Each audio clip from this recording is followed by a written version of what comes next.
నమస్కారం. CCC digital 230 news bulletin కి స్వాగతం. ముందుగా వార్తల్లోని ముఖ్యాంశాలు. సింహాచలం శ్రీ వరాహ లక్ష్మీ నరసింహస్వామి వారిని దర్శించుకున్న హోంమంత్రి అనిత.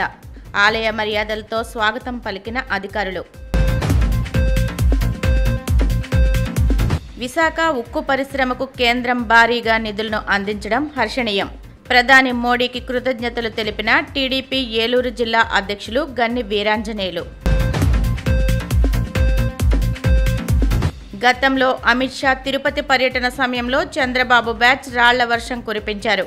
చంద్రబాబు నచ్చితే కాళ్లు, నచ్చకుంటే జుట్టు పట్టుకునే టైప్ అన్న మాజీ మంత్రి అంబటి. తిరుమల శ్రీవారిని దర్శించుకున్న సినీ నిర్మాత డివివి దానయ్య. ఆలయ మర్యాదలతో స్వాగతం పలికిన అధికారులు. సింహాచలం శ్రీ వరాహలక్ష్మీ నరసింహస్వామి వారిని కుటుంబ సభ్యులతో కలిసి హోంమంత్రి వంగలపూడి అనిత దర్శించుకున్నారు. సింహాచలం శ్రీ వరాహలక్ష్మీ నరసింహస్వామి వారిని కుటుంబ సభ్యులతో కలిసి హోంమంత్రి వంగలపూడి అనిత దర్శించుకున్నారు.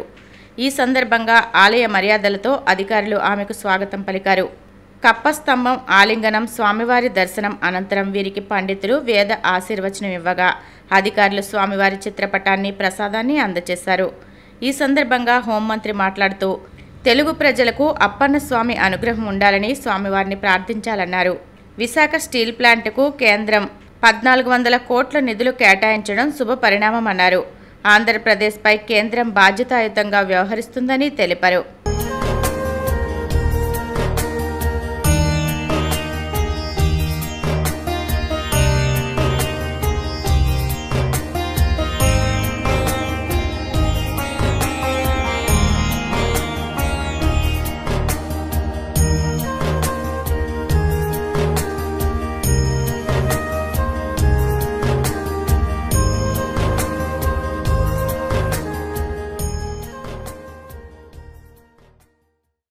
సంక్షోభంలో ఉన్న విశాఖ ఉక్కు పరిశ్రమకు జీవం పోస్తూ కేంద్రం భారీగా నిధులను అందించడం హర్షణీయమని టీడీపీ ఏలూరు జిల్లా అధ్యక్షులు గన్ని వీరాంజనేయులు పేర్కొన్నారు.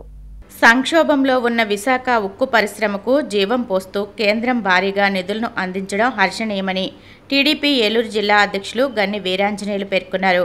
భీమడోలు టీడీపీ కార్యాలయంలో ఆయన మీడియాతో మాట్లాడుతూ రాష్ట్ర అభివృద్ధికి కేంద్రం అన్ని విధాలుగా సహాయ సహకారాలు అందిస్తున్నట్లు తెలిపారు. విశాఖ ఉక్కుకు 11,440 కోట్ల ప్యాకేజీ ప్రకటించిన ప్రధాని మోడీకి కృతజ్ఞతలు తెలిపారు. రాష్ట్రం అభివృద్ధి పదంలో పయనించడానికి అమరావతికి 16,000 కోట్లు, పోలవరం నిర్మాణానికి 12,500 కోట్లు, రైల్వే లైన్ల అభివృద్ధికి 50,000 కోట్లు, జాతీయ రహదారుల నిర్మాణానికి 70,000 కోట్లు కేంద్రం ఇచ్చిందని తెలిపారు.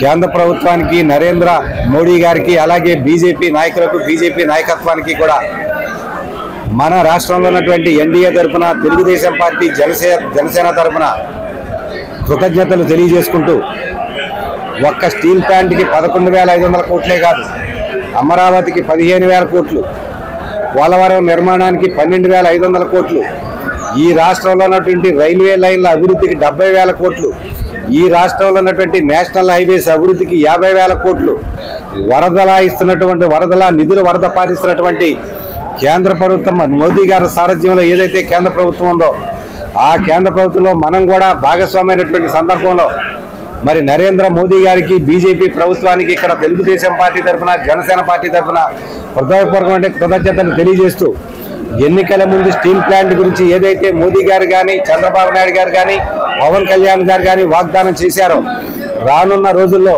స్టీల్ ప్లాంట్ ప్రైవేటీకరణ జరగదని హామీ ఇచ్చి దానిని జవసత్వాలు కూడుకునే విధంగా ఒక పెద్ద మొత్తాన్ని, అంటే 11,500 కోట్లు గ్రాంట్గా ఇచ్చినటువంటి నరేంద్ర మోదీ గారిని మరొకసారి హృదయపూర్వకంగా కృతజ్ఞతలు తెలియజేస్తూ రానున్న రోజుల్లో గత 5 సంవత్సరాల జగన్మోహన్ రెడ్డి పరిపాలనలో పూర్తిగా పోయినటువంటి ఈ రాష్ట్ర భవిష్యత్తుని ఖచ్చితంగా తీర్చిదిద్దే కార్యక్రమంలో, ఈ రాష్ట్రాన్ని అన్ని విధంగా ముందుకు తీసేటువంటి కార్యక్రమంలో చంద్రబాబు నాయుడు గారికి, పవన్ కళ్యాణ్ గారికి, నరేంద్ర మోదీ గారు అండగా ఉండాలని మనస్ఫూర్తిగా కోరుకుంటూ మరొకసారి మోదీ గారికి కృతజ్ఞతలు తెలియజేస్తాం. అందితే జుట్టు, అందకపోతే కాళ్ళు అనేది చంద్రబాబుకు వెన్నతో పెట్టిన విజయాన్ని మాజీ మంత్రి అంబటి రాంబాబు ఎద్దేవా చేశారు. అందితే జుట్టు అందకపోతే కాళ్ళు అనేది చంద్రబాబుకు వెన్నతో పెట్టిన విద్య అని మాజీ మంత్రి అంబటి రాంబాబు ఎద్దేవా చేశారు. తాడేపల్లిలోని వైసీపీ ప్రధాన కార్యాలయంలో ఆయన మీడియాతో మాట్లాడారు. గతంలో అమిత్ షా తిరుపతి పర్యటన సమయంలో చంద్రబాబు బ్యాచ్ రాళ్ల వర్షం కురిపించారన్నారు. నచ్చితే కాళ్ళు, నచ్చకుంటే జుట్టు పట్టుకునే టైప్ రాజకీయ నేత చంద్రబాబు అని దుయ్యబడ్డారు. అమిత్ షా చెప్పడం వల్లే గతంలో పవన్ కళ్యాణ్కు ఉప ముఖ్యమంత్రి పదవి ఇచ్చారన్నారు. ఇవాళ మళ్లీ లోకేష్ని ఉప ముఖ్యమంత్రిని చేయాలని చూస్తున్నారని, దీనికి అమిత్ షా ఒప్పుకోలేదన్నారు. లోకేష్ లోగుట్టు వ్యవహారాలు కట్టడి చేయాలని చంద్రబాబుకు అమిత్ షా చెప్పినట్లు తమకు సమాచారం ఉందని ఆయన తెలిపారు.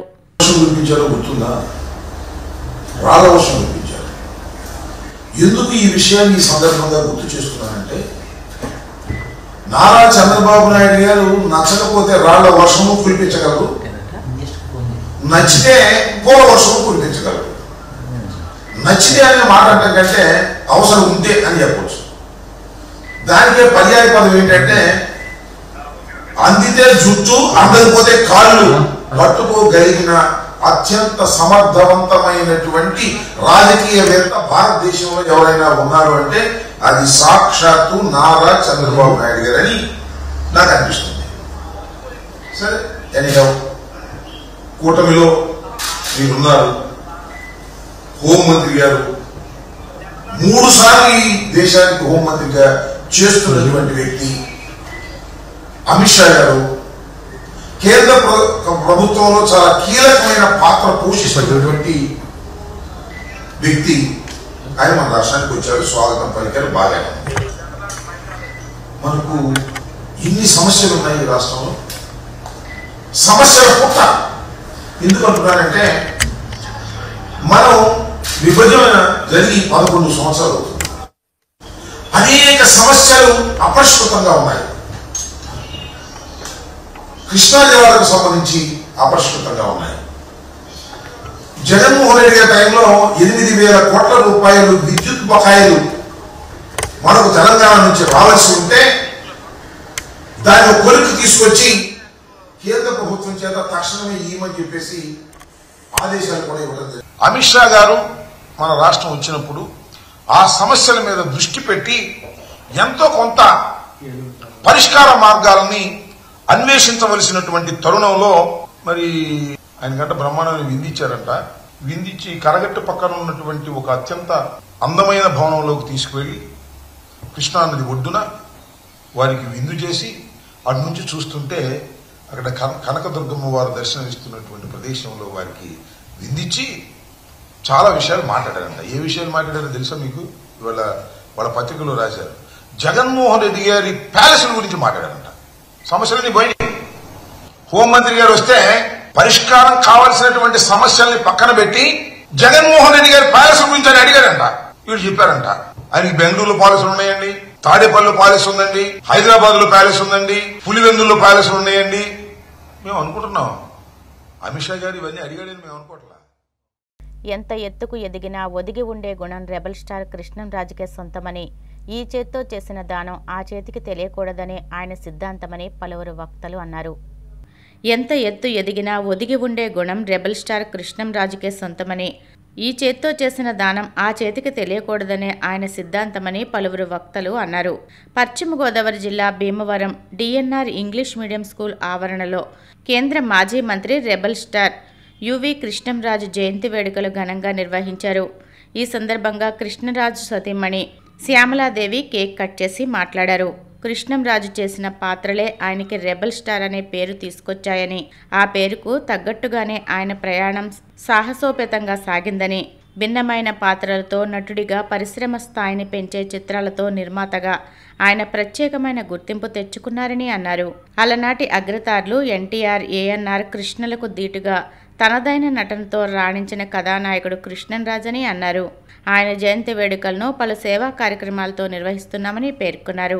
ఈ కార్యక్రమంలో జిల్లా కలెక్టర్ చెదలవాడ నాగరాణి, ఆంధ్రప్రదేశ్ శాసనమండలి చైర్మన్ కొయ్యే మోషెడ్ రాజు, PSC chairman MLA Pulaparthi Ramanjaneyulu, ఎమ్మెల్యేలు Pachamatla Dharmaraju, Arimilli Radhakrishna, Vizianagaram MP Kalisetti Appalanaidu, TDP polit bureau సభ్యులు టీడీ జనార్దన్, తెలంగాణ రాష్ట్రానికి చెందిన కామారెడ్డి, ఎమ్మెల్యే కేవీ రమణారెడ్డి, రాజ్యసభ మాజీ సభ్యురాలు, టీడీపీ పొలిట్ బ్యూరో సభ్యురాలు తోట సీతారామలక్ష్మి, జనసేన జిల్లా అధ్యక్షుడు కొటికలపూడి గోవిందరావు, రాష్ట్ర క్షత్రియ కార్పొరేషన్ చైర్మన్ వేగేసిన కనకరాజు, సూరి, తపన ఫౌండేషన్ చైర్మన్ గారపాటి సీతారామాంజనేయ చౌదరి, కృష్ణన్ రాజు కుటుంబ సభ్యులు తదితరులు పాల్గొన్నారు.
Phone down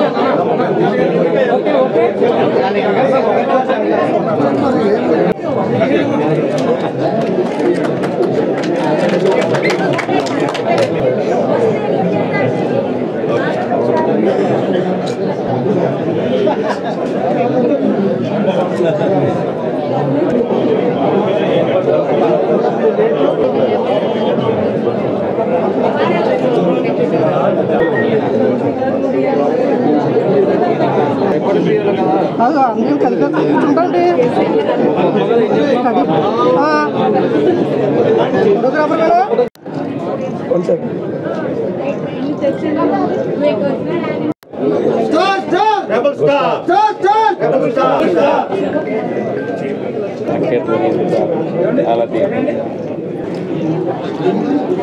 okay sir.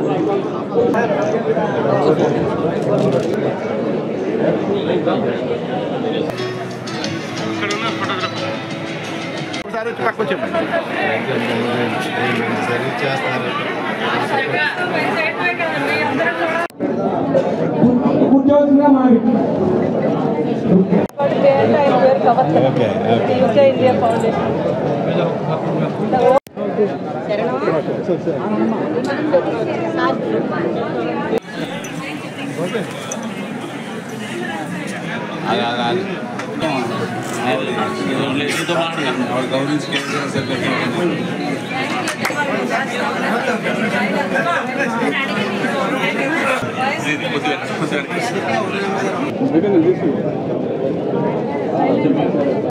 Foundation madam అలా వచ్చేది.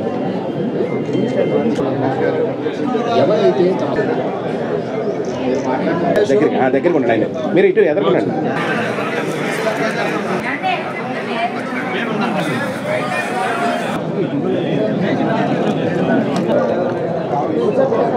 Okay madam.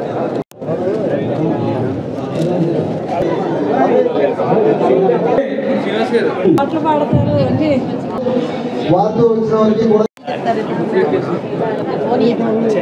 చల్లా వీరస్వామి ఎంఎస్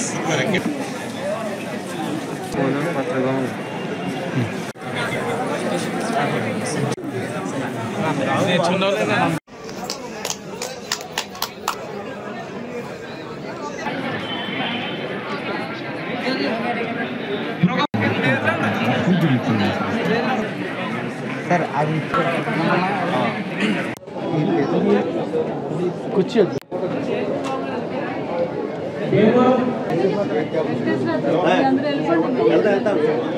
ఇంట్లో గ్లాస్ మంచినీళ్ళు తాగితే అర్థం.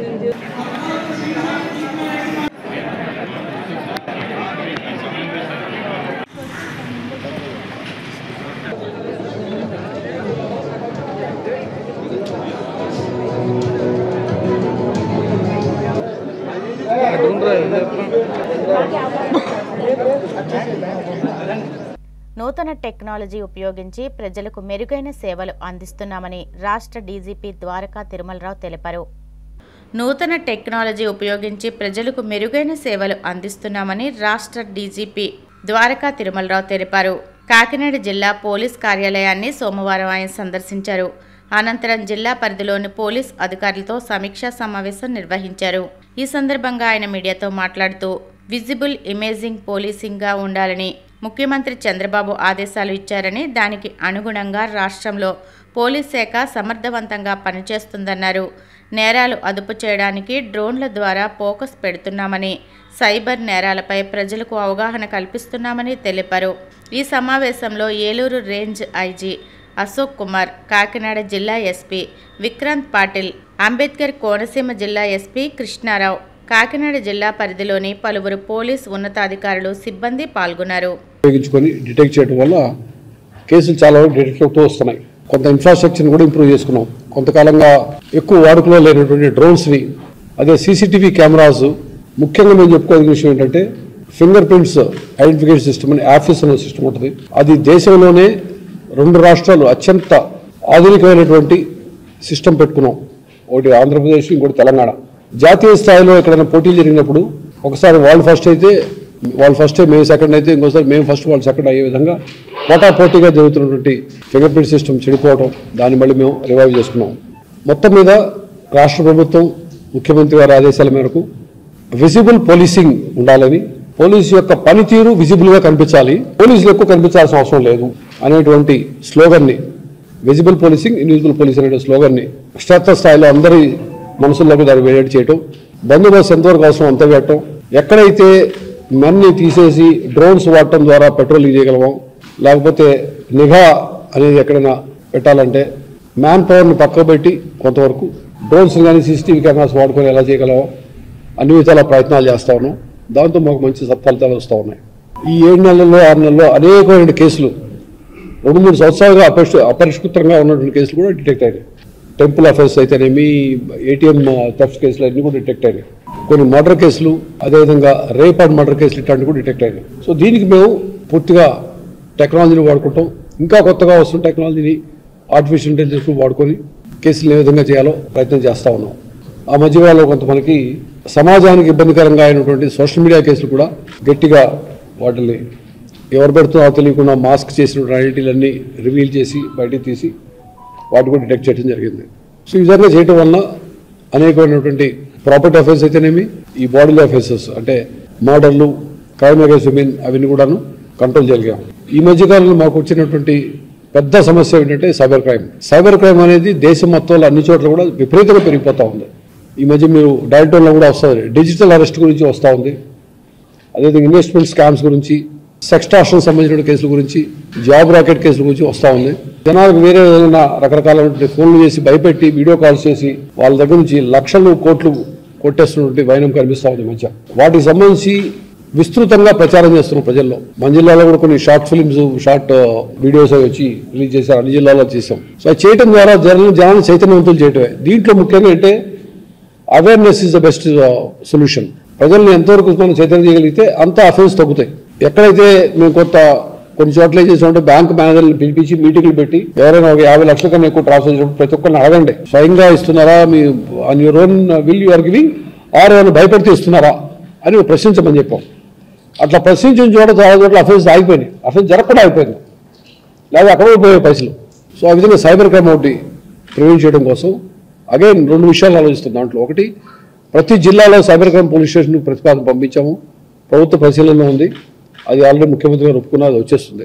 టెక్నాలజీని వాడుకోవటం అంటే ఆ సైబర్ క్రైమ్ పోలీస్ స్టేషన్ చేలోపే ఉన్నటువంటి టెక్నాలజీ ఆధునికమైనటువంటి టెక్నికల్ అసిస్టెన్స్ తీసుకొని వాటిని డిటెక్ట్ చేయడం.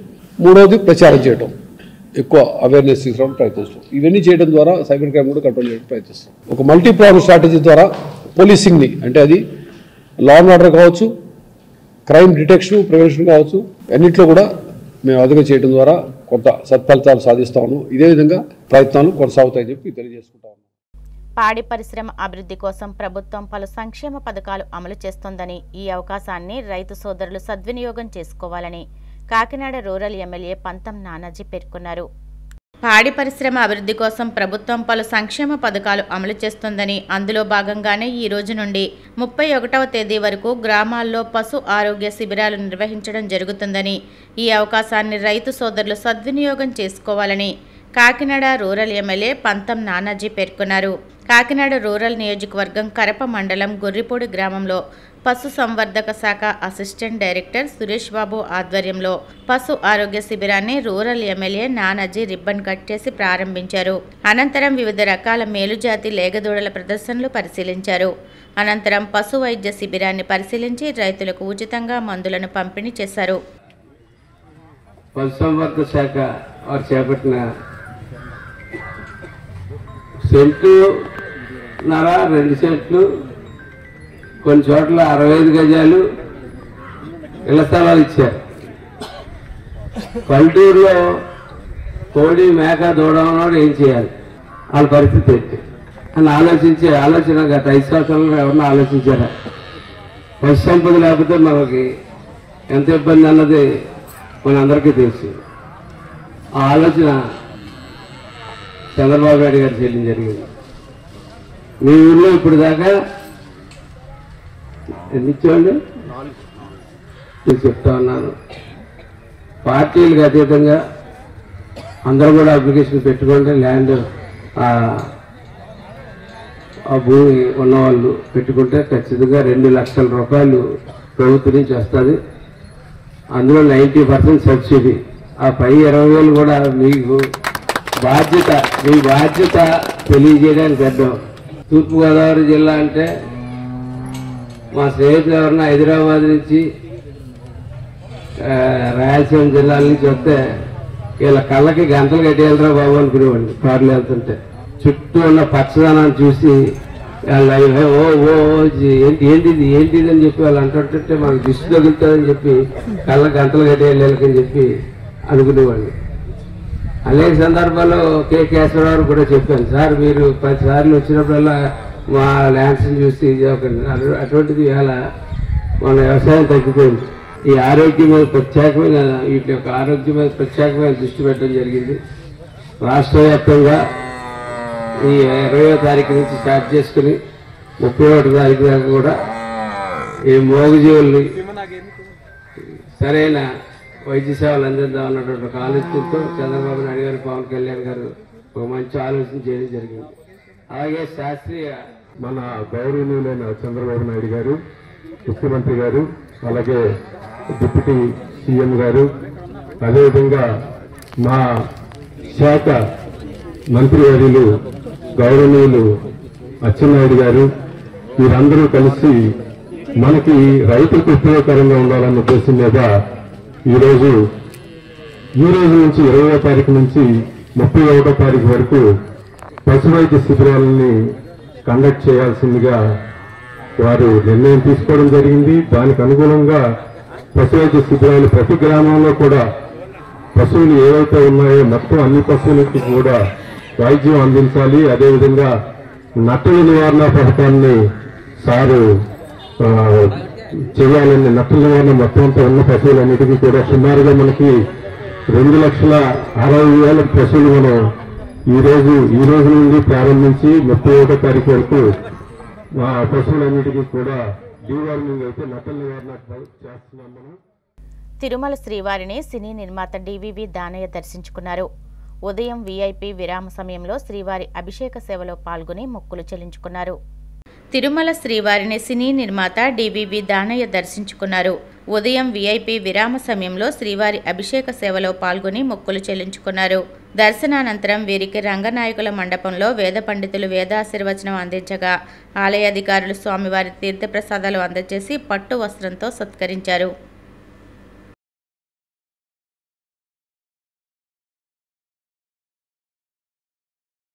వైకుంఠ ద్వార దర్శనం జరిగిందండి, అంతా బాగుంది. అందరికీ శుభాకాంక్షలు. కొత్తది ఇప్పుడు ఓజీ ఉందండి అండర్ ప్రొడక్షన్లో, కమింగ్ రిలీజ్ ఓజీ చాలా బాగుంటుంది. నెక్స్ట్ అనౌన్స్ చేస్తాను. వార్తలు ముగించే ముందు ముఖ్యాంశాలు మరొకసారి. సింహాచలం శ్రీ వరాహ లక్ష్మీ నరసింహస్వామి వారిని దర్శించుకున్న హోంమంత్రి అనిత. ఆలయ మర్యాదలతో స్వాగతం పలికిన అధికారులు. విశాఖ ఉక్కు పరిశ్రమకు కేంద్రం భారీగా నిధులను అందించడం హర్షణీయం. ప్రధాని మోడీకి కృతజ్ఞతలు తెలిపిన టీడీపీ ఏలూరు జిల్లా అధ్యక్షులు గన్ని వీరాంజనేయులు.